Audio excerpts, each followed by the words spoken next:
Assalamualaikum warahmatullahi wabarakatuh.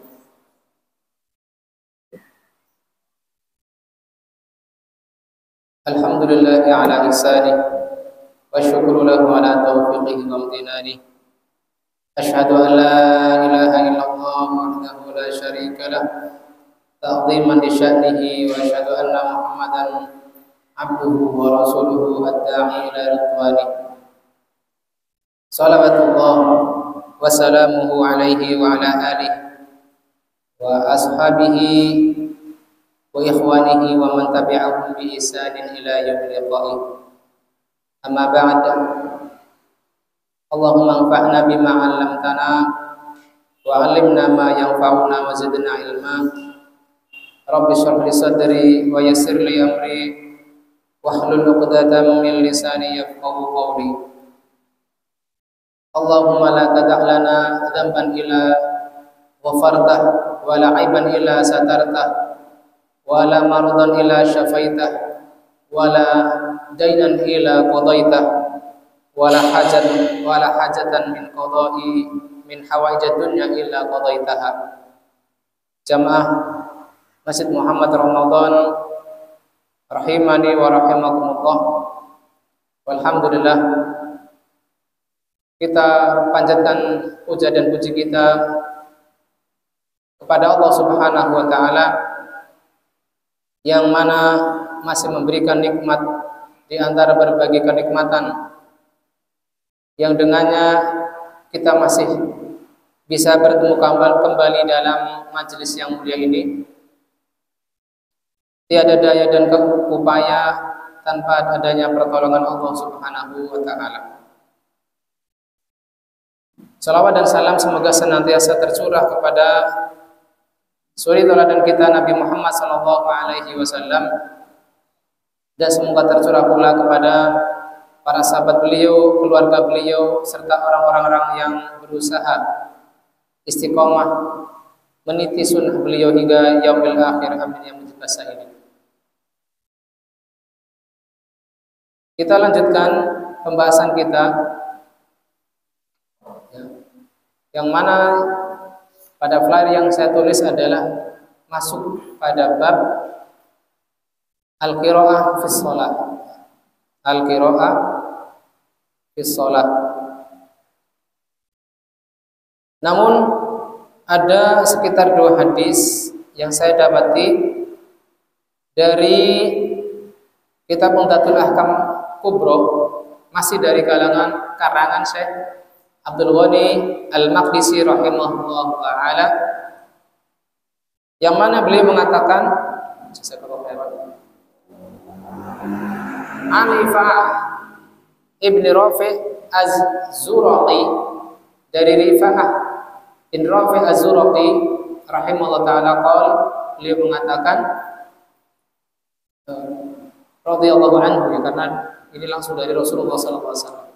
Qala Rasulullah sallallahu alaihi wasallam, innaha la tatimmu salatu ahadikum, sesungguhnya tidaklah sempurna salat di antara kalian, hatta yasbighul wudu, sampai dia menyempurnakan wudu, kama amarahu Allah azza wa jalla, sebagaimana Allah Subhanahu wa taala perintahkan. Fayaghsila wajhahu wa yadayhi ila al-mirfaqaini, dia membasuh wajahnya. Ini suaranya memang gawat sekali ya. Sepertinya kok ada yang berubah. Gawat. Dia membasuh wajahnya, wa yadayhi ila al-mirfaqaini, dan kedua tangannya sampai kedua sikunya. Wa yamsaha bi ra'sihi, lalu dia mengusap kepalanya, wa rijlaihi ilal ka'bain, tetapi rijlaihi ini bukan diatofkan ke mengusap, tetapi dibasuh. Jadi satu-satunya anggota wudu kita yang diusap adalah kepala. Sisanya adalah dari wajah, kedua tangan sampai siku. Begitu juga dengan kaki sampai mata kaki adalah dibasuh, yaitu dialiri air. Berbeda dibasuh dengan diusap adalah kalau diusap airnya kita tadah dan kita buang. Nah, sisa air yang menempel pada telapak tangan kita usapkan ke kepala kita. Selain kepala maka dibasuh. Airnya tetap kita tadah dan kita alirkan ke anggota wudhu kita. Tsumma yukabbirullah wa yahmadahu. Kemudian bertakbir kepada Allah Subhanahu wa taala, lalu memuji Allah Subhanahu wa taala. Maksudnya di sini adalah membaca istiftah. Tsumma yaqra'a minal Qur'an ma udina lahu fihi wa tayassar. Lalu membaca Al-Qur'anul Karim, ya, di antara Al-Fatihah dan apa saja yang diizinkan untuk dimudahkan dia menghafalnya. Tsumma yaqula Allahu akbar. Tsumma yarka hatta tatma'inna mafasiluhu. Lalu setelah membaca surat, dia bertakbir lalu rukuk sampai semua tulang ataupun mafasilnya, ya, sendi-sendinya tenang, tidak ada yang masih bergerak. Tsumma yarfa'u ra'sahu fayukabbir. Lalu dia mengangkat kepalanya dari ruku dengan mengucapkan sami Allahu liman hamidah dan zikir setelah tasmi', lalu dia bertakbir untuk sujud. Fa idza fa'ala dzalika faqad tammat shalatuhu. Bila dia mengerjakan itu semua di setiap rakaatnya, maka sempurnalah salatnya. La tatimu salatu ahadikum hatta yaf'ala dzalik. Tidaklah sempurna salat di antara kalian sampai dia mengerjakan hal yang demikian pada setiap rakaatnya. Ini hadis ke-199 tambahan dari Al-Imam Abdul Ghani dalam kitab Umdatul Ahkam Kubro. Yang mana hadis ini tidak sesuai dengan syarat beliau dalam Umdatul Ahkam Sughra. Yang mana Umdatul Ahkam Sughra ini disyaratkan menurut syarat beliau, yaitu diriwayatkan oleh Al-Imam Bukhari dan Muslim. Adapun riwayat ini diriwayatkan oleh Al-Imam Abu Dawud, keluar dari dua syekhon. Kemudian hadis ke-200 dari Zaid bin Wahab. Anna Hudzaifah ra'a rajulan. Beliau meriwayatkan bahwasanya Hudzaifah bin Yaman, seorang sahabat Nabi, melihat seorang laki-laki la yutimu ruku'ahu wala sujudah. Yang mana lelaki tersebut dilihat oleh Hudzaifah ketika sholat tidak menyempurnakan rukuk dan sujudnya. Falamma qada sholatahu, tatkala lelaki tersebut selesai dari sholatnya, da'a Hudzaifah memanggilnya. Faqala lahu, maka Hudzaifah mengatakan, ma shalaita walau mutta ala ghairil fitri. Engkau belum dianggap sholatnya ketika lelaki tersebut belum menyempurnakan rukuk dan sujudnya. Walau mutta ala ghairil fitra. Seandainya engkau meninggal dalam keadaan seperti ini, engkau meninggal bukan di atas fitrah. Bukan di atas fitrah yang Allah Subhanahu wa taala menciptakan hambanya dengan fitrah tersebut. Allati fatarallahu 'alaiha Muhammadan sallallahu alaihi wasallam, yang mana Allah Subhanahu wa taala menciptakan fitrah tersebut pada Rasulullah sallallahu alaihi wasallam. Yang mana kita diwajibkan untuk mengikuti sunnah-sunnah tersebut. Dan dikatakan apa? Ma shalaita, engkau belum dianggap salat. Ini dua hadis tambahan dari Umdatul Ahkam Kubro yang diriwayatkan oleh penulis. Adapun hadis ke-200 ini diriwayatkan oleh Al-Imam Bukhari. Baik, kita masuk ke bab yang kita tulis di judul, yaitu bab Al-Qira'atu fi Shalah. Bab Al-Qira'atu fi Shalah.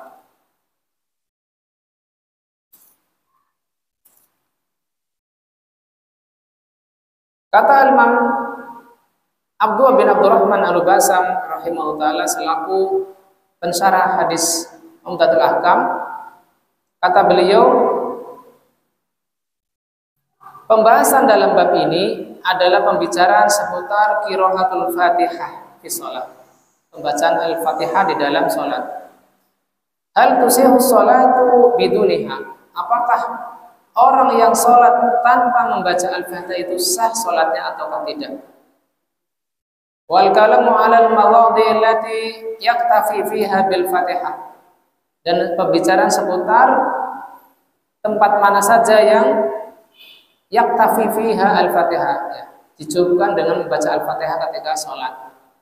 Begitupun wal mawadhi', ya, kondisi-kondisi allati yushra'u fiha ba'dal Fatihah ghairuha.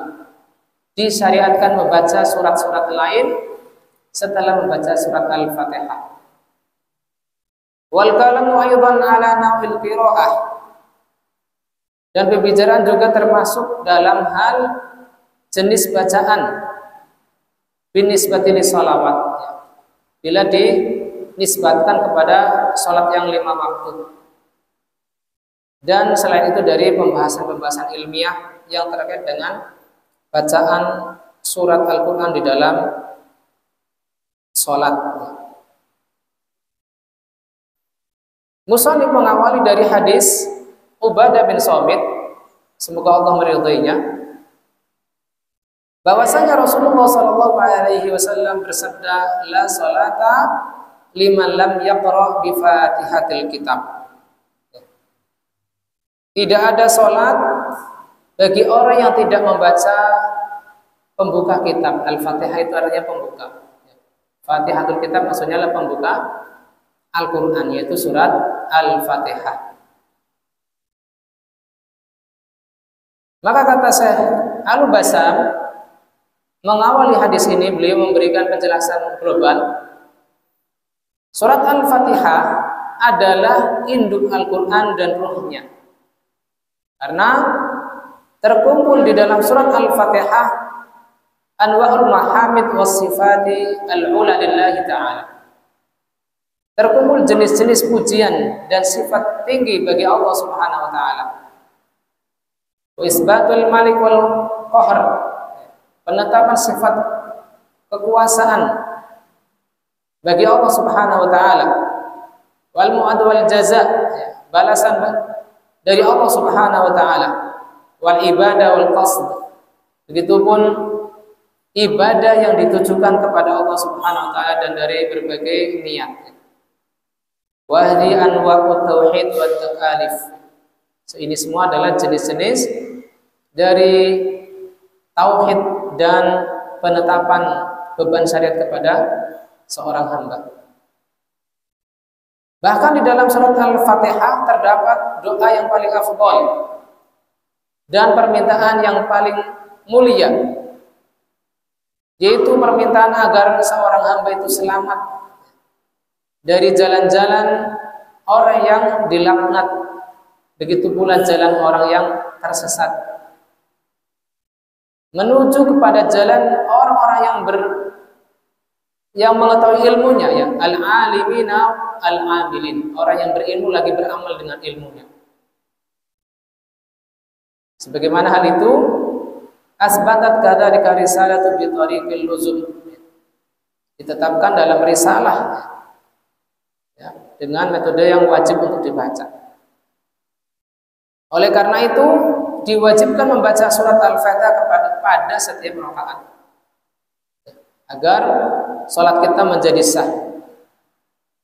Wa rufiyat haqiqatu sholati syar'iyyah biduni qiraatiha, dan dinafikan atau ditiadakan keabsahan salat tanpa membaca surat Al-Fatihah. Hal ini sebagaimana diriwayatkan dalam Sahih Imam Ibnu Khuzaimah dari sahabat Abu Hurairah secara marfu, la tujzi'u sholata la yaqra'u fiha bi ummil Qur'an. Tidak sah salat seseorang yang tidak membaca di dalamnya induk Al-Qur'an, yaitu Al-Fatihah. Sehingga permasalahannya, la sholata, apakah maksudnya tidak ada salat dalam hal kesempurnaannya ataukah tidak ada salat mengenai keabsahannya? Maka jawabannya adalah cenderung pada pada pengertian la sholata di sini adalah tidak ada salat dari sisi keabsahannya. Didukung dengan apa yang diriwayatkan oleh Imam Ibnu Utsaimin, la tujzi'u salata la yuqra'u fiha bi Fatihah kitab. Tidak absah, ya, tidak sah salat yang di dalamnya tidak dibacakan surat Al-Fatihah. Sehingga bukan semata-mata tidak afdol atau tidak sempurna. Li'anna ma la yujzi'u falaysa bi sholatin syar'iyyah. Karena apa yang tidak sah maka tidak disebut salat secara istilah. Kemudian mengapa surat Al-Fatihah disebut dengan Al-Fatihah? Karena Al-Quran dimulai dengan surat tersebut. Wa yuftatahu biha at-tilawati fi shalah. Begitupun salat dimulai bacaan Al-Quran dengan surat tersebut. Wala yuqra'u fi sholati bi syai'in minal Qur'ani qablaha. Tidak ada surat apapun yang dibaca di dalam salat sebelum surat Al-Fatihah. Misal surat An-Nas, sebelum takbiratul ihram, dan surat-surat lain. Hanyalah surat Al-Fatihah yang dibaca lebih awal dari surat-surat yang lain.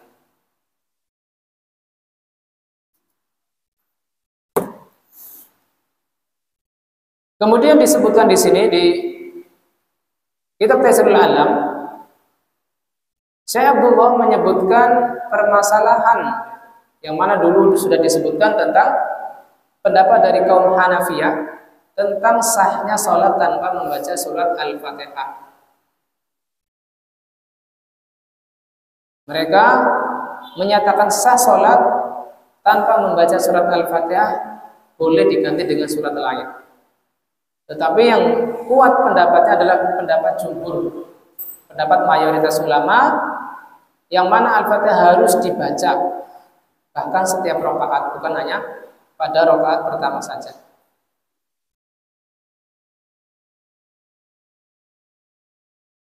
Namun mereka semua adalah bersepakat ya, tentang wajibnya membaca Al-Quran, membaca Al-Fatihah untuk imam dan orang yang sholat sendirian. Ya, walaupun Hanafiyah mengatakan bolehnya membaca selain Al-Fatihah, tentu mereka juga tetap mengeluarkan pendapat bahwasanya Al-Fatihah juga tetap disyariatkan. Tetapi apabila memang orangnya tidak mampu membaca Al-Fatihah, maka diperbolehkan bagi kalangan Hanafiyah untuk membaca selain Al-Fatihah. Tetapi ini pendapat yang lemah. Dan perbedaannya adalah terdapat apakah makmum juga membaca Al-Fatihah ataukah tidak. Maka di sini Hanabilah dan Hanafiyah berpendapat bahwasanya makmum itu tidak membaca Al-Fatihah secara mutlak. Sawa'un kana fi sholati sirriyah atau jahriyah. Sama saja apakah sholatnya itu dibaca pelan ataukah dibaca keras, misal maghrib, salat isya dan seterusnya, atau subuh. Ini menurut pendapat Hanabilah dan Hanafiyah. Adapun Syafi'iyah dan Malikiyah berpendapat bahwasanya wajib membaca Al-Fatihah bagi makmum pada saat sholat sir. Ya, jadi ketika imamnya bacanya pelan, wajib membaca Al-Fatihah. Wa sukutuha anhu fil jahriyah. Tetapi apabila imam membaca dengan keras, maka makmum gugur dari kewajiban membaca Al-Fatihah. Dan juga ini diriwayatkan dari Imam Ahmad dan dipilih oleh Syekhul Islam Ibnu Taimiyah, kemudian juga dipilih oleh Syekh Al-Albani rahimahullah taala. Kalangan Hanafiyah beristidlal dengan hadis man shalla khalfa imamin fa qiraatul imam qiraatul lahu. Barang siapa salat di belakang imam, maka bacaan imam adalah bacaan makmum. Ini satu hadis. Begitu juga mereka mendasarkan pendapat mereka pada firman Allah Ta'ala, wa idza quri'al Qur'anu fastami'u lahu wa ansitu. Apabila Al-Quran dibacakan, maka simaklah dan diamlah. Kemudian hadis lain, idza qara'a qara'a fansitu. Apabila imam membaca maka diamlah. Ini dalil bagi kalangan Hambali dan Hanafi yang mengatakan apa? Makmum itu gugur dari bacaan Al-Fatihah secara mutlak. Adapun kalangan Syafi'iyah dan orang yang sesuai dengan kalangan Syafi'iyah ini adalah mendasarkan pendapat mereka dengan hadis Ubadah yang kita bahas dalam bab ini. La sholata liman lam yaqra bi Fatihatil Kitab. Tidak ada salat bagi orang yang tidak membaca Al-Fatihah. Dan kalangan Syafi'iyah ini menjawab bahwasanya hadis man sholla khalfa imam ya, bima qala bin Hajar, ya sebagaimana dikatakan oleh Ibnu Hajar Al-Asqalani, bahwasanya seluruh jalan-jalannya itu ma'lulah. Ma'lulah itu apa? Memiliki ilah, memiliki penyakit. Fala taqumu bihi hujjah. Sehingga tidak dapat dijadikan hujjah atau argumentasi. Adapun ayat dan hadis wa idza qara'a fansitu, maka ini adalah sifatnya umum. Sifatnya umum apabila kita memang tidak ada kewajiban membaca Al-Fatihah. Kita sudah selesai membaca Al-Fatihah, maka kita tidak sibuk membaca surat-surat lain bagi makmum. Sehingga kewajiban umum ketika selesai membaca Al-Fatihah mendengarkan bacaan imam. Adapun hadis Ubadah bin Samit adalah khusus untuk wajib membaca Al-Fatihah. Begitupun apa yang saya dapatkan dari guru saya, Ustaz Tata Abdul Ghani, ketika di Cirebon, bahwasanya Al-Fatihah itu adalah rukun, sedangkan menyimak bacaan imam adalah wajib. Sehingga apa yang wajib tidak dapat menggantikan posisi yang rukun. Apa yang wajib tidak dapat menggantikan posisi dalam sholat itu yang sifatnya rukun. Misal bacaan Al-Fatihah ini. Sehingga beliau lebih condong dengan pendapatnya Syafi'iyah. Maka kata Syekh Abdullah, qultu wa yatma'innul qalbu ila tafsilil ladzi dhahaba ilaihi ila Imam Malik. Beliau condong dengan pendapatnya Imam Malik yang mentafsil atau merinci.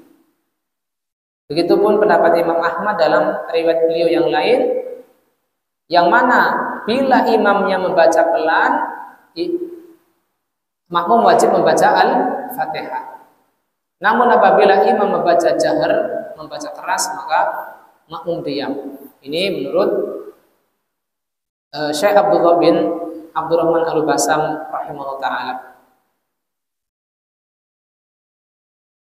Li'anna al-adillatal fariqaini tajtami'u fihi. Ya, karena dengan mengambil pendapatnya Imam Malik, seluruh dalil itu dapat diamalkan. Baik dalil yang mengatakan wajibnya diam mendengar bacaan imam maupun dalil yang mewajibkan bacaan Al-Fatihah. Fa yahsulul amal biha kulliha, sehingga semuanya dapat diamalkan. Wali anna qiraatul Fatihah tafutul ma'muma fi sirriyah idza lam yaqra'ha wa lam yasma'ha. Dan bacaan Al-Fatihah bagi makmum itu akan terluput apabila dia tidak mendengar bacaan imam. Dia tidak membacanya dan tidak pula mendengarkannya dari imam.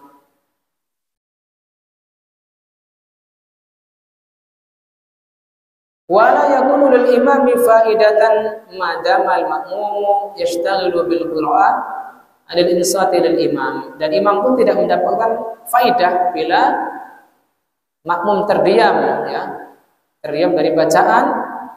Yashtaghilu bil qira'ah, ya, bila dia membaca pun imam tidak terganggu karena dia tuh membacanya dengan pelan. Imam membacanya dengan pelan ketika surat asar dan zuhur.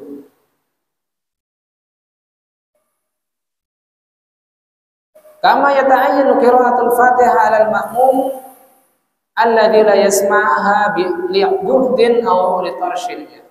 Sebagaimana hal ini juga tetap diwajibkan bagi makmum bila memang posisinya sangat jauh dari imam sehingga bacaan imam tidak terdengar walaupun imam membaca secara keras. Ini menurut Syekh Abdullah Al-Basam. Tapi saya nukilkan dari karangan Dr. Mansur As-Saqub hafizallahu taala tentang hadis ini. Beliau mengatakan ya, masalah hadis ini, beberapa masalah yang patut dipelajari dari hadis ini, yaitu wajibnya membaca Al-Fatihah di dalam salat. Wa alam anal musalli tijahu qiraat al-Fatihah lahu halatan. Bahwasanya orang yang salat kaitannya dengan bacaan Al-Fatihah itu ada dalam dua kondisi. Yang pertama, imam dan orang yang salat sendirian. Maka mereka ini, baik imam maupun orang yang salat sendirian, wajib membaca Al-Fatihah menurut kesepakatan ulama. Karena Al-Fatihah adalah rukun di antara rukun-rukun salat. Dan ini tidak ada perselisihan di dalamnya. Dan yang kedua adalah makmum, kata beliau. Wa fi hukmil Fatihah fi haqqihi salah satu aqwal. Mengenai makmum ini menurut beliau terbagi dalam 3 pendapat, ya, kurang lebihnya hampir sama. Yang pertama adalah wajib bagi makmum membaca Al-Fatihah secara mutlak, baik ketika dia sholat berjamaah bersama imam yang sholatnya pelan atau keras. Dan ini madhabnya Imam Syafi'i dan riwayat dari Imam Ahmad. Ada dalil yang menjadi tambahan dari penguat pendapat ini, ya, yaitu kunna khalfa Rasulillah sallallahu alaihi wasallam fi salatil fajri, kami dahulu berada di belakang Rasulullah sallallahu alaihi wasallam dalam salat subuh. Fa qara'a Rasulullah sallallahu alaihi wasallam, maka Rasulullah saat itu membaca. Fasaqulat alaihi alqira'ah, dan saat itu beliau sangat berat ya dalam membaca. Tatkala berhenti ya, falamma faragha, selesai, beliau mengatakan la'allakum taqra'una khalfa imamikum. Barangkali di belakangku ya kalian membaca sesuatu. Ya berarti beliau terganggu dengan bacaannya makmum, sehingga beliau terganggu bacaannya. Ya, ini juga kaitannya, misalnya ada orang sholat, anak-anak ribut, biasanya imam juga terganggu bacaannya karena disebabkan suasana ribut di dalam masjid. Qulna na'am hada ya Rasulullah. Ya, kami membaca sesuatu ya Rasulullah. Maka kata Rasulullah, la taf'alu illa bi Fatihatil kitab. Jangan kalian lakukan lagi, jangan baca-baca surat lain selain Al-Fatihah. Fa innahu la salata liman lam yaqra biha. Kata Rasulullah, karena tidak ada salat bagi orang yang tidak membaca surat Al-Fatihah. Jadi di sini kondisinya saat itu salat bacaan Rasulullah itu terganggu dengan bacaan makmum. Ya, mungkin ada yang ikutin bacaannya imam ya, karena bacanya hafal surat Al-Duha, At-Tin, ya anak-anak biasanya seperti itu. Hadis ini riwayat Abu Dawud, At-Tirmidzi, dan beliau menghasankannya. Dan hadis Abi Hurairah, man shalla sholatan lam yaqra fiha bi ummil Qur'an fahiya khida'. Barang siapa salat ya dengan suatu salat yang dia tidak membaca Ummul Quran yaitu Al-Fatihah, fahiya khida'. Beliau membacanya 3 kali. Mengatakannya apa? 3 kali. Man shalla sholatan lam yaqra fiha bi ummil Quran fahiya khida'. Beliau mengucapkannya 3 kali. Ghairu tamam. Faqila li Abi Hurairah, inna nakunu wara'al imam. Ada yang bertanya kepada Abu Hurairah, kami dahulu di belakang imam. Faqala iqra biha fi nafsika. Kata sahabat Abu Hurairah, ya, kalian boleh membaca Al-Fatihah pada diri kalian sendiri. Artinya apa? Tidak boleh mengeraskan bacaan sehingga mengganggu bacaan imam. Ini menurut pandangan Abu Hurairah mengenai hadis ini. Tidak di sini adalah rusak bacaannya, rusak salatnya. Adapun pendapat kedua, annaha la tajibu alaihi mutlaqan. tidak membaca Al-Fatihah secara mutlak, baik sirriyah maupun jahriyah. Wa inama yahtamiluha anhul imam, ya. Bacaan makmum itu ditanggung oleh imam. Dan ini adalah madhabnya Abu Hanifah. Ya, tadi disebutkan di Taisirul Alam juga pendapatnya madhabnya Imam Ahmad, ya, dalam satu riwayat. Dalilnya adalah wa idza quri'a al-Qur'anu fastami'u lah. Apabila dibaca Al-Qur'an maka dengarkanlah, simaklah. Wa ansitu la'allakum turhamun, dan diamlah agar kalian mendapatkan rahmat. Imam Ahmad mengatakan ajma'u ala annaha nazalat fi shalah. Ya, mereka bersepakat, kata Imam Ahmad, bahwasanya surat ini turun tentang salat. Dan sabda beliau sallallahu alaihi wasallam, "Man kana lahu imam fa qira'atul imamu lahu qira'atan." Apabila salat bersama imam maka bacaan imam adalah bacaan makmum. Tetapi hadis ini isnadnya ada pembicaraan. Isnadnya ada pembicaraan sehingga tidak dapat dijadikan hujjah. Kemudian hadis lain yang menjadi penguat dalil kedua, bahwasanya ketika seseorang bermakmum maka dia tidak perlu membaca Al-Fatihah, yaitu innamal ju'ilal imamu liyutamma bi. Hanyalah dijadikan imam adalah untuk diikuti. Di dalam hadis tersebut ada wa idza qara'a fa ansitu. Lanjutan hadis tersebut tersebutkan bila imam membaca maka diamlah. Dan ini diriwayatkan dari kumpulan para sahabat. Komentar ialah Imam Asy-Sya'bi, ini tidak ada di kitab, barangkali bisa disimak. Saya ambilkan faedah dari kitab karya Syekh Mansur As-Saqaub hafizallahu taala. Kata Imam Asy-Sya'bi rahimahullah taala, adraktu sab'ina badriyan kulluhum yamna'unal muqtadi 'anil qira'ati khalfal imam.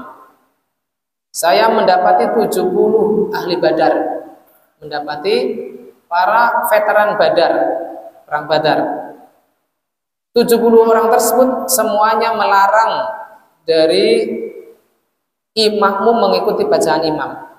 Tetapi ini bisa diihtimalkan, bisa dibawa kemungkinan bahwasanya makmum tidak boleh membaca surat lain yang dibaca imam.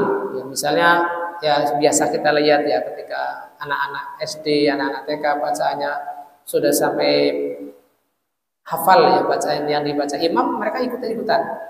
Itu mungkin dibawa kepada kemungkinan ini, ya, yang mana ahli Badar melarang dari makmum mengikuti bacaan imam. Kemudian pendapat ketiga adalah at-tafsil, itu merinci, ya, sebagaimana pendapatnya Imam Malik.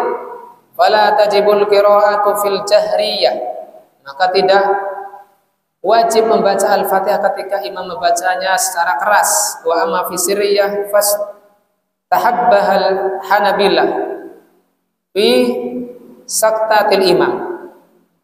Namun apabila dibaca secara pelan maka kalangan Hambali menyunahkannya ketika imam terdiam, termasuk ketika bacaan amin lalu imamnya berhenti sejenak, maka saat jeda tersebut disunahkan membaca Al-Fatihah. Artinya apa? Kita membaca Al-Fatihah waktunya sebentar bagi makmum. Bila kita memang ikhtiyat, hati-hati mengikuti pendapatnya ya Imam Asy-Syafi'i, yaitu dikatakan Hambali apa? Dibaca ketika saktah, ya, berhenti sejenaknya imam. Namun kalangan Malikiyah mewajibkannya. Pendapat mereka beristidlal dengan hadis yang kita baca tadi, ya, Ubadah bin Samit atau qira'ah fil jahriyah bi adilatil qauli tsani. Kemudian dari secara akli, secara logika, anal ma'muma ma'murun bistima'i mazada al-Fatihah. Secara logika makmum itu disuruh untuk menyimak apa yang melebihi bacaan Al-Fatihah, ya. Walaysat qira'atuhu wajibah, dan bacaan selain Al-Fatihah tidak wajib bagi makmum. Begitupun imam. Imam pun membaca surat lain selain Al-Fatihah adalah mustahab. Fa kaifa la yu'maru bistima'i li qiraatil Fatihah wa hiyal fardh. Maka bagaimana tidak diperintahkan untuk menyimak bacaan Al-Fatihah ya, untuk membaca Al-Fatihah padahal Al-Fatihah itu wajib. Ini pendapat yang menguatkan bahwasanya makmum tetap diusahakan membaca Al-Fatihah. Begitupun tadi bahwasanya hadis yang khusus mengatakan qiraatul imam qiraatul makmum adalah hadisnya lemah, maklul. Maklul itu apa? Cacat. Bila ditinjau secara sanad itu seakan-akan mutasil sahih, tetapi di situ maklul. Maklul itu apa? Ada cacat yang tersembunyi, yang hanya ulama hilal saja yang mengetahuinya.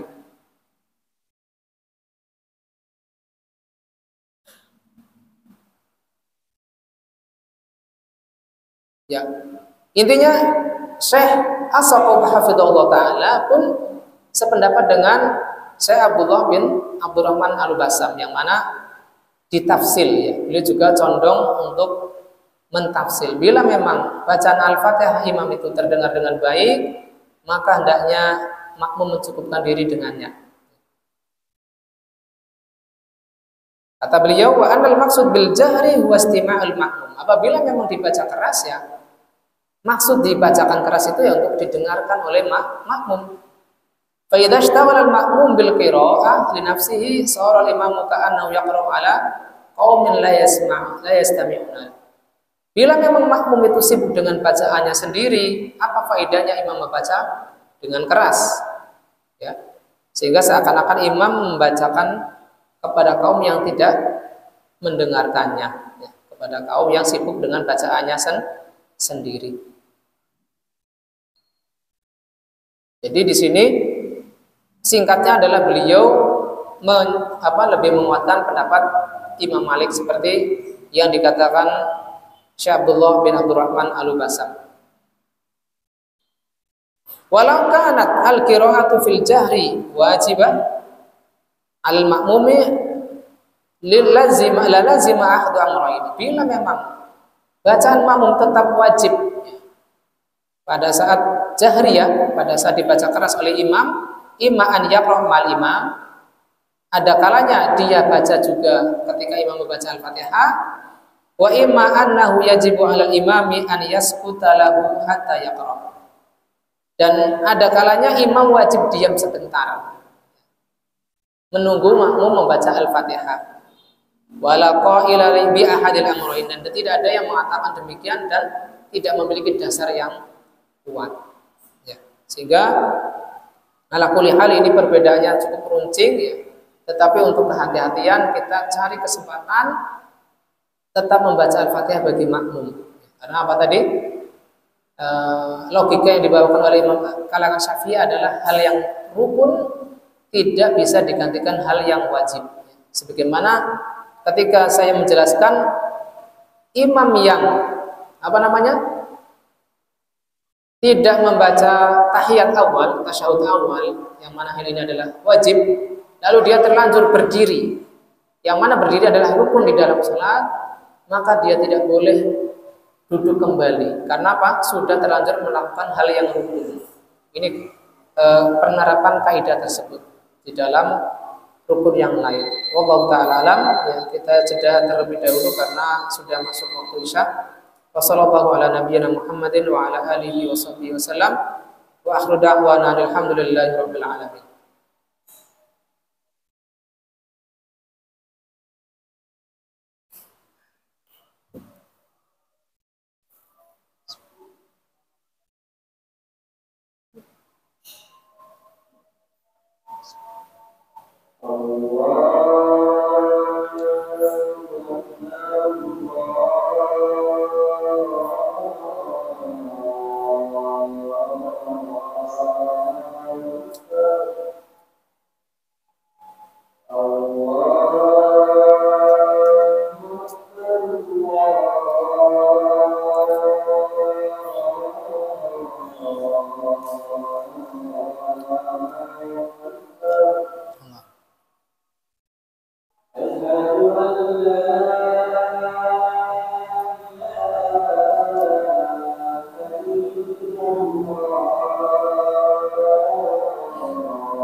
Alhamdulillah wassalatu wassalamu ala Rasulillah wa ala alihi wa sahbihi wa man wala.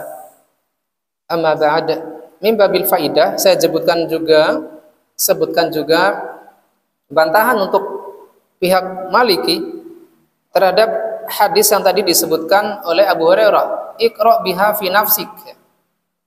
Iqra biha, ada hadis lain, la taf'alu illa bi Fatihal kitab. Hadis yang menyatakan tidak boleh membaca surat lain kecuali Al-Fatihah. La taf'alu illa bi Fatihal kitab. Maka dijawab dengan dua sisi. Yang pertama, anna fiha Ibnu Ishaq wa huwa mudallis. Hadis ini terdapat di dalam jalur periwayatannya Ibnu Ishaq yang mana dia mudallis, orang yang suka menyamarkan sebuah riwayat. Bila dia riwayatkan dari orang yang siqah, yang terpercaya, dia meriwayatkan dengan siqah yang jelas, ya, misalnya haddatsana, sami'tu, akhbarona. Tetapi apabila dia meriwayatkan dari perawi yang lemah, dia langsung menyiapkan an fulan. Jadi dia tidak menyebutkan siqah adanya. Ya, ada siqah tahammul dan siqah ada di dalam riwayatan hadis. Maka di sini siqah adanya disembunyikan oleh perawi mudallis ini, yaitu Ibnu Ishaq. Wa qad an-ana. Beliau meriwayatkan hadis ini dengan sighah an-ana, an fulan untuk menyembunyikan kalau yang meriwayatkan hadis itu adalah perawi lemah. Jadi disembunyikan perawi lemahnya, langsung disebutkan kepada perawi yang kuat. Ini satu. Yang kedua, wa huwa aidan mutakallam fihi. Hadis ini dibicarakan, yang mana dikritisi oleh jamaah semisal Ibnu Ma'in dan Abu Zur'ah Ar-Razi, yang mana beliau termasuk kalangan yang mu'tadil, kalangan yang pertengahan dalam menjarh dan mentakdil seorang perawi semisal Al-Imam Bukhari. Fala aqal min an yakuna al-hadisu mukhtalafan fihi, ya. Minimalnya hadis ini adalah hadis yang diperselisihkan. fala yasluhu lil ihtijaji bihi, sehingga tidak bisa dijadikan hujjah. Wala siyama annal a'immah takallamu fi ibni Ishaq, terutama para ulama hadis membicarakan tentang posisi Ibnu Ishaq dalam jalur riwayat hadis ini. Semisal Imam Ahmad mengatakan laisa bihujjah, dia mengatakan tentang Ibnu Ishaq tidak bisa dijadikan hujjah hadis-hadisnya. Abu Zur'ah mengatakan idza infarada Ibnu Ishaq bil hadis la yakunu hujjah, bila Ibnu Ishaq meriwayatkan hadis ini, ya, meriwayatkan sebuah hadis bersendirian, tidak ada penguat dari ulama lain, maka tidak bisa dijadikan hujjah hadisnya. Sehingga dalil penguat yang menguatkan Syafi'iyah mutlak membaca Al-Fatihah adalah dilemahkan hadis-hadisnya. Begitupun ucapan Abu Hurairah radhiyallahu taala anhu, iqra biha fi nafsika fa ujiba anha bi ajwibah. Dan ini lebih dari satu jawaban, ya, lebih dari dua jawaban. Yang tadi kan dijawab dengan dua jawaban. Yang pertama, anna hadza yukhalifu ma rawahu Nabi sallallahu alaihi wasallam. Hal ini menyelisih apa yang dia riwayatkan dari Nabi sallallahu alaihi wasallam, idza qara'a al-imamu fa ansitu. Bila imam membaca maka hendaknya diam. Wa riwayatu aula min qawlihi, dan riwayat ini ada lebih utama. Yang kedua, annahu khalafa asyrata minas sahabah. Ya, Abu Hurairah ini menyelisihi 10 sahabat. Di antaranya Ibnu Mas'ud yang mengatakan waditu annal ladzi yaqra'u khalfal imami muli'a fuhu turaban. Masyaallah, ini keras sekali ucapannya. Aku ingin sekali orang yang tetap membaca di belakang imam untuk menyumpalnya dengan tanah. Masya Allah, ini keras sekali dari Ibnu Mas'ud. Dan itu wajar, ya, kalangan para pengikut sunnah, ya, zaman-zaman mutaqaddim ini dah saking kerasnya membela sunnah itu sampai memberikan cara yang keras, ucapan-ucapan yang keras. Jangan kaget, ya. Ini jawaban kedua, bahwasanya banyak sahabat Nabi yang sependapat dengan Ibnu Mas'ud, sampai Ibnu Mas'ud berkata demikian. Jawaban ketiga, wa yuhtamalu annahu arada iqra biha fi saktatil imam au fi hali israr, atau bisa dibawa pada ucapan Abu Hurairah tadi, ya, iqra biha fi nafsika, bacalah Al-Qur'an itu, Al-Fatihah itu pada dirimu sendiri, dibaca ketika imam tidak membaca. Ya, setelah membaca amin kan biasanya imam terdiam sejenak. Atau pada kondisi bacaan imam tidak terdengar, yaitu bacaan sir. Ini yang lebih selamat daripada membawa pada kemungkinan kedua yang tadi dicela oleh Ibnu Mas'ud. Sehingga kata Syekh Absaqo hafidhullah taala, yang lebih dekat wal aqrabu wallahu a'lam al-qaulu salis, yaitu pendapat ketiga, liqualati adilatihim, ya, karena berdasarkan kekuatan hujahnya yang kuat. Wali an-nabi tajatam ya'ladillah, ya, karena di pendapat ketiga ini terdapat penggabungan antara dalil yang melarang dan dalil yang memerintahkan. Melarang untuk membaca di belakang imam dan tetap membaca Al-Fatihah sebagai syarat atau rukun, sebagai rukun, ya, rukun dalam sholat. Warrajahu Ibnu Qudamah wa Ibnu Taimiyah wal Albani was-Sa'di wa Muhammad bin Ibrahim. Dan pendapat ketiga ini dikuatkan atau dipilih oleh Ibnu Qudamah Al-Maqdisi, Ibnu Taimiyah, Al-Imam Al-Albani, Syekh Abdurrahman bin Nasir As-Sa'di, dan Muhammad bin Ibrahim. Rata-rata ulama mengatakan adalah lebih menguatkan pendapatnya Imam Malik dalam masalah Al-Fatihah ini. Ya, walaupun kembali kepada pilihan antum, ya. Apabila antum seraknya pendapat ini, ya monggo. Apabila antumnya lebih serak pendapatnya Asy-Syafi'i, adalah di sini ada keluasan, ya. Jadi di dalam mempelajari fikih tidak ada yang namanya antum harus ikut ini. Itu adalah menanamkan sifat taklid, sifat membebek. Sehingga kita belajar di majelis ini adalah majelis yang merdeka, sebagaimana pesan dari Ustadzuna Abdul Hakim bin Amir Abdad hafizahullah taala. Baik, kita lihat faidah dari hadis ke-94 ini. Yang pertama adalah wujub qiraatil Fatihah fi kulli raqatin minas shalah. Wajib membaca Al-Fatihah pada setiap rakaat. Wa annahu la yujzi'u ghairuha ma'al qudrah. Karena salat tidak sah bila memang orangnya mampu untuk membaca Al-Fatihah, ya, karena dia sudah hafal misalkan. Bila dia belum hafal, maka cukup membaca subhanallah, alhamdulillah, Allahu akbar. Sampai dia latihan terus membaca Al-Fatihah sampai hafal. Ketika sudah hafal, maka tetap dibaca ketika sholat. Terutama ketika bacaan imam dibaca pelan.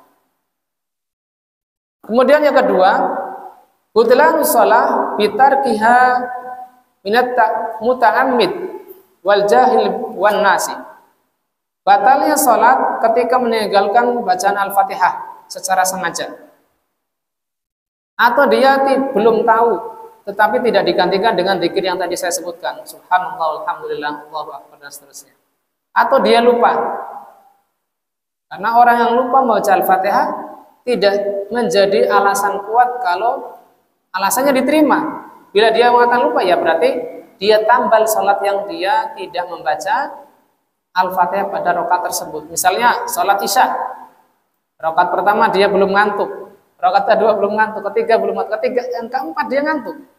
Tahu-tahu dia ngikut saja gerakan imam, tahu-tahu salam. Setelah salam dia baru sadar, oh tadi saya belum sempat baca Al-Fatihah. Maka dia wajib menambalnya dengan satu rakaat lagi.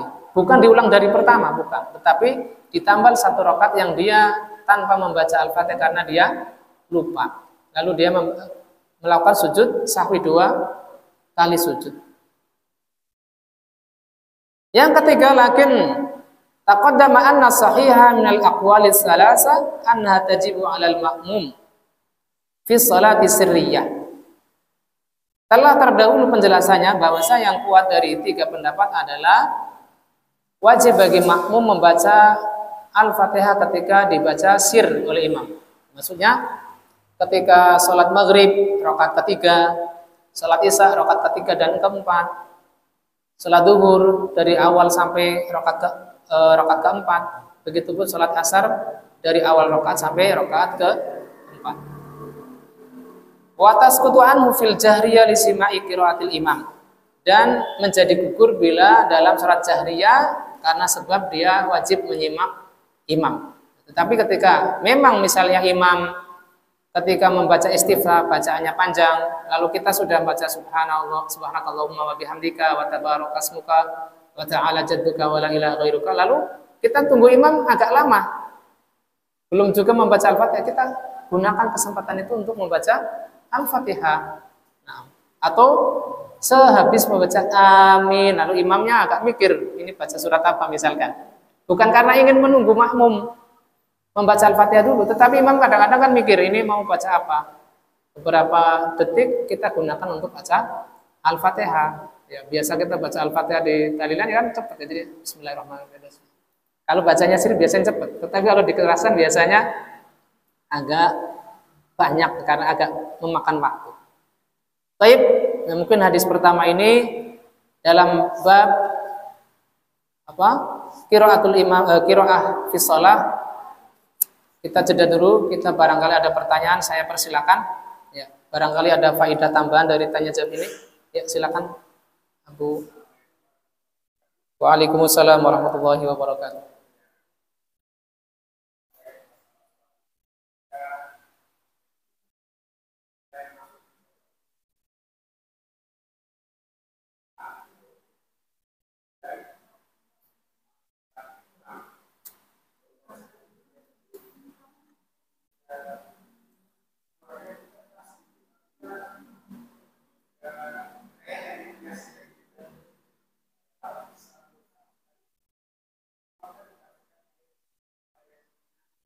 Nyaring.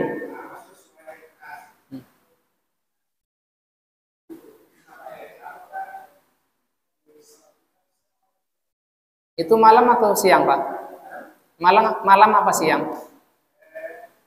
Malam.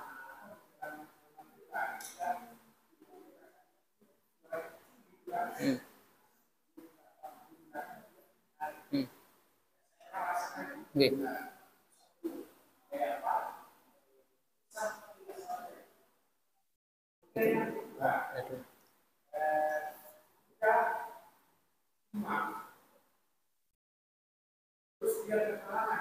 Berhalangan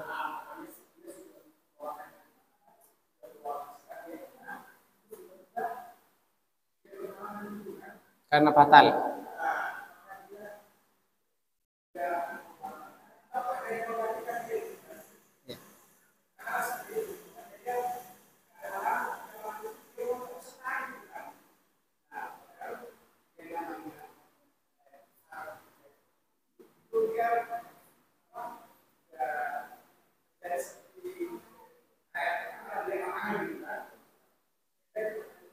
Oke. Kalau tidak salah tangkap, yang pertama adalah bagaimana hukum sholat makmum bila bacaan imam pelan di dalam sholat yang asalnya jahriyah. Maka selama bacaan makmum itu ada kesempatan untuk membaca Al-Fatihah, maka insya Allah sah. Tidak menjadi halangan dari ketidakabsahan sholat jamaah tersebut, imam dari sholatnya imam maupun bacaannya makmum. Walaupun tentunya yang lebih afdol adalah ketika imam memiliki udzur, ada sakit, suaranya lagi serak, hendaknya digantikan untuk sementara. Ini afdolnya. Tapi apabila memang tidak, maka kondisi sholat jamaah insya Allah tetap sah. Yang kedua, apabila imamnya berhalangan karena batal gitu. Ya. Lalu yang ditanyakan apa tadi?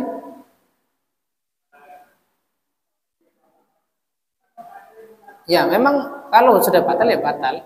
Imamnya keluar, bila memang di belakangnya adalah orang yang sudah faqih, maka secara otomatis maju menggantikan imam. Tetapi memang tidak ada yang berinisiatif, maka imam menarik satu makmum agar maju menggantikannya, terutama yang tepat di belakangnya. Sehingga apa kata Rasulullah SAW, liyalini minkum ulil ahlami wa nuha. Hendaknya orang yang di belakangku ini adalah ulil nuha wal ahlam. Orang yang sudah bisa fikih sholat, lagi orang yang sudah dewasa. Ahlam itu orang yang sudah balik.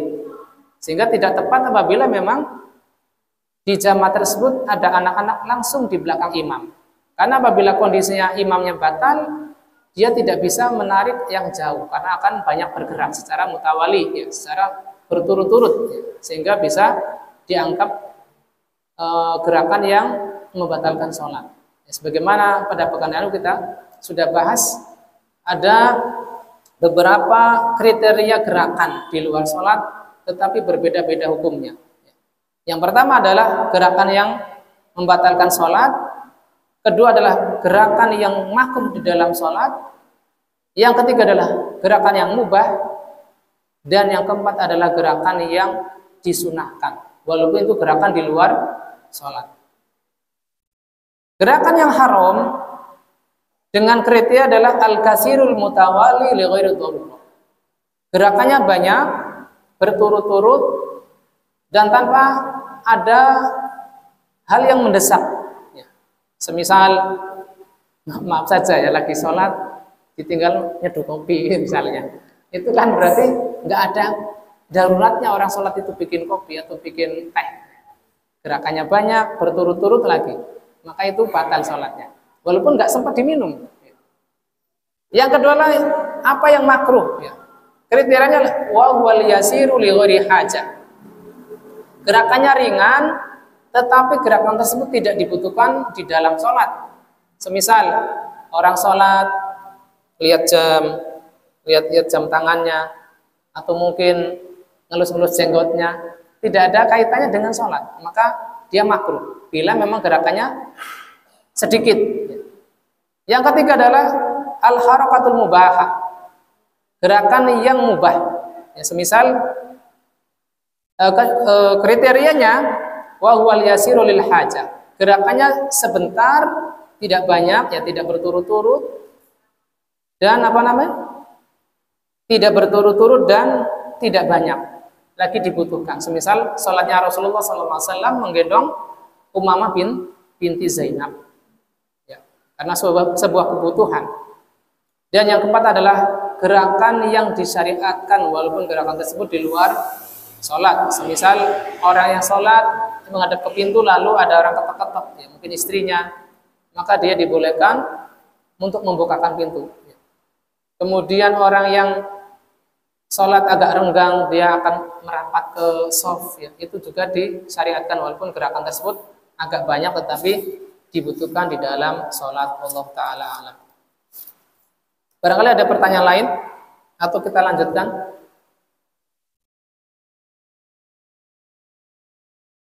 Ya, monggo Mas Alvin.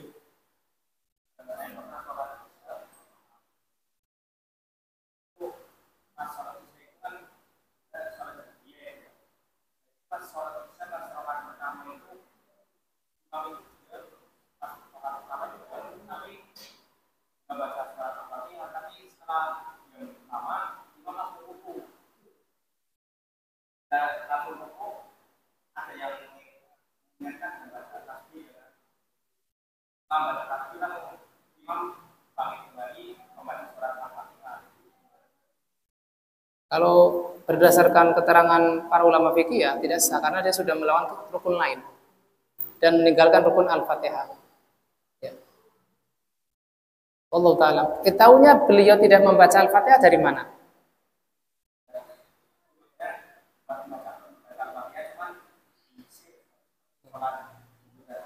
Oh, tidak masalah. Seperti pertanyaannya ini Abu Fakih. Tidak masalah.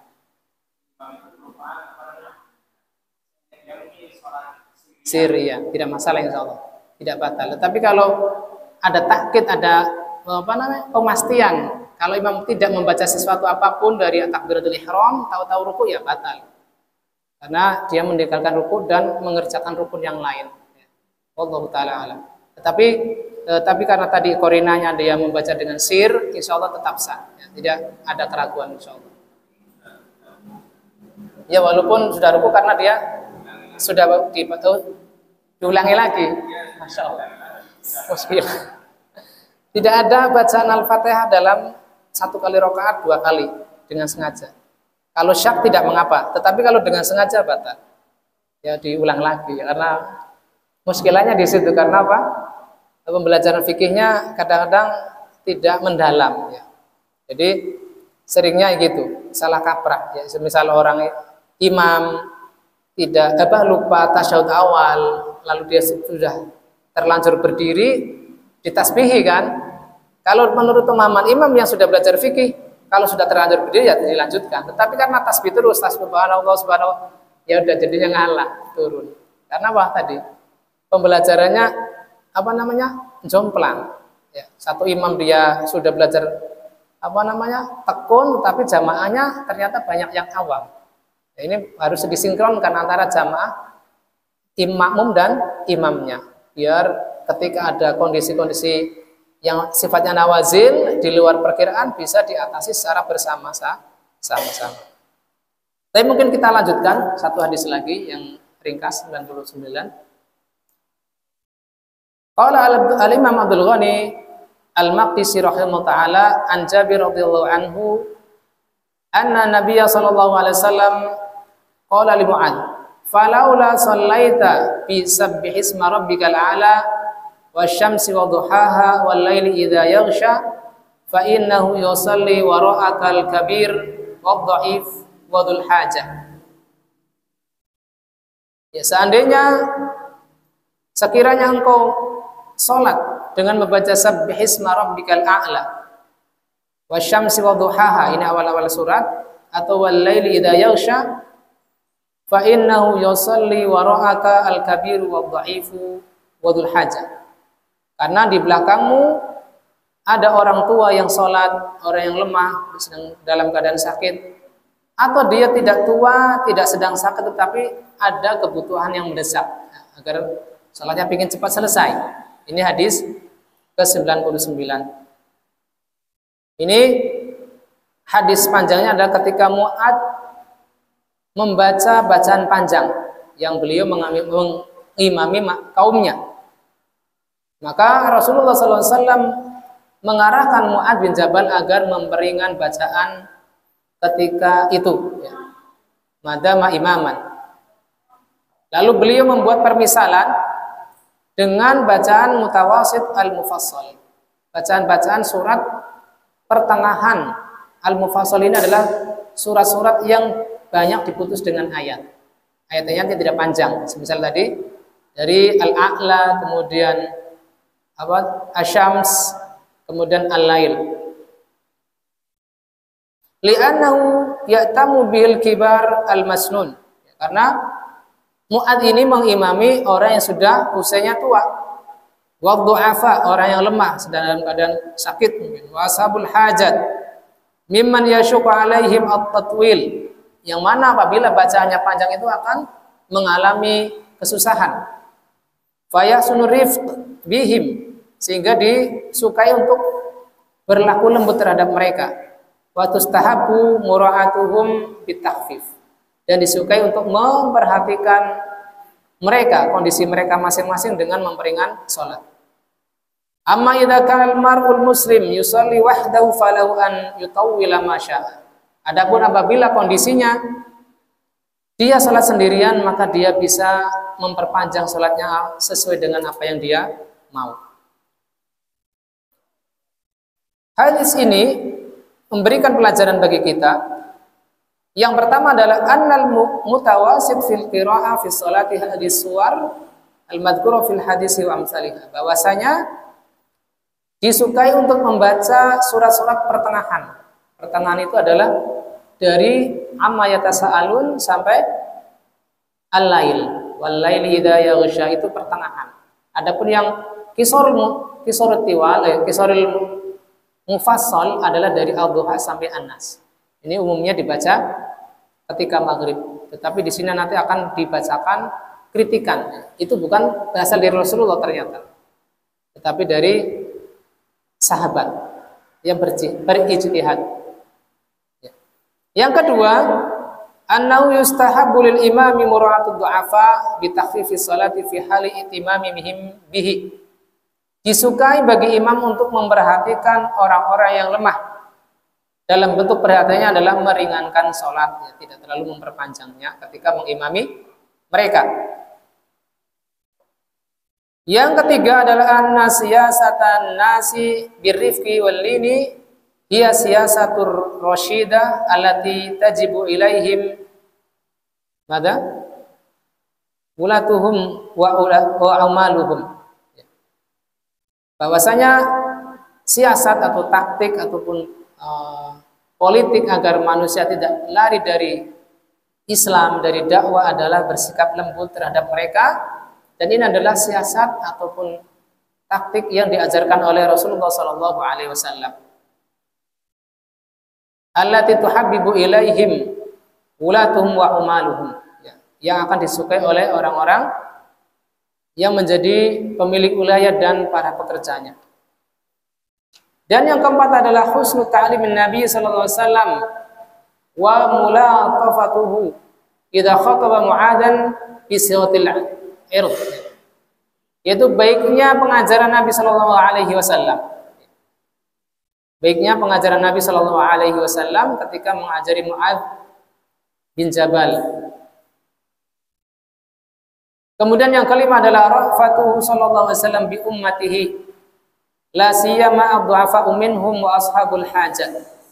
Sikap lembut Nabi terhadap umat Islam, terutama bagi orang yang lemah dan orang yang memiliki keperluan. Ini adalah hadis ke-99. Ana cek di kitab ini apakah ada. Sepertinya dilewati, sehingga tidak ada faedah tambahan dari kitab yang dibawakan oleh Dr. Mansur As-Saqaf hafizahullah taala.